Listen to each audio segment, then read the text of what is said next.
Tonight on 44 News, customers giving a surprising response to a rate hike. We're in Evansville, where clean water for decades to come hinges on the approval of a nearly $200 million project. Then shutting down the violence tops the mayor's agenda in the state of the city.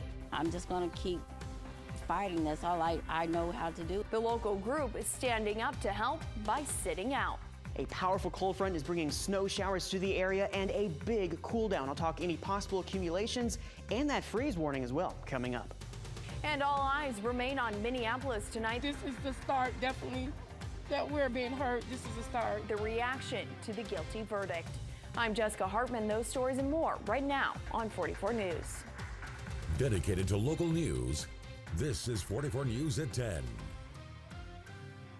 And first tonight, freezing temps gripping the tri-state in late April. And yes, this is snow coming down in downtown Evansville not long ago. You can see the old courthouse there. The system bringing everything from snow, sleet, and rain to our neighborhoods. Let's get right over to Storm Team 44 meteorologist Caleb Chevalier. He's tracking your morning commute. Developing tonight, reaction from around the country to the conviction of former Minneapolis police officer Derek Chauvin. This is a look at a march in Pittsburgh earlier tonight. One of many peaceful crowds we've seen gathering across the country, all chanting the name George Floyd. Now, the jury considered 3 separate charges, deliberating for 10 hours before handing down a guilty verdict for all 3. Michael George has the very latest from the Twin Cities. Meanwhile, Senate Republican leader Mitch McConnell criticizing President Biden and other lawmakers for making public comment on the Chauvin trial before that verdict was read. The president sparking backlash earlier today when he said, quote, "I'm praying the verdict is the right verdict," adding, quote, "I think it's overwhelming in my view." Now, the White House press secretary responded to those accusations by McConnell, saying the president was not trying to prejudge the case. And Facebook says it's limiting posts that contain misinformation and hate speech related to the verdict. Ahead of that announcement, the social media platform said it was identifying and deleting posts urging people to bring guns to Minneapolis.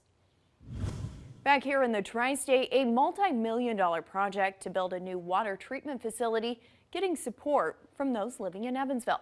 Despite a rate increase to cover the cost, 44 News reporter Valerie Lyons brings us surprising support voiced at tonight's public meeting. Boonville looking at a similar increase. Customers would pay more for water and sewage tacked on to the base rates. In total, it'll add more than $20 to the fees starting late this summer. Residents did have a chance to voice their concerns about the proposal at today's meeting. Water, not the only utility drawing attention tonight. The debate over solar energy in Posey County remains tense. 44 News reporter Ella Shamwell was at the more than 3-hour-long meeting today. She brings us the results.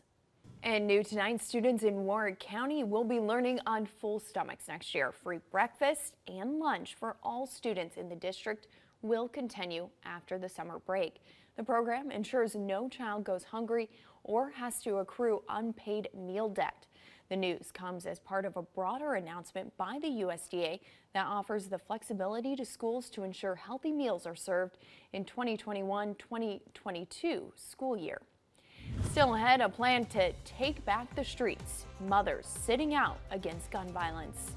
Plus, fighting the freeze, how local farmers are protecting produce overnight.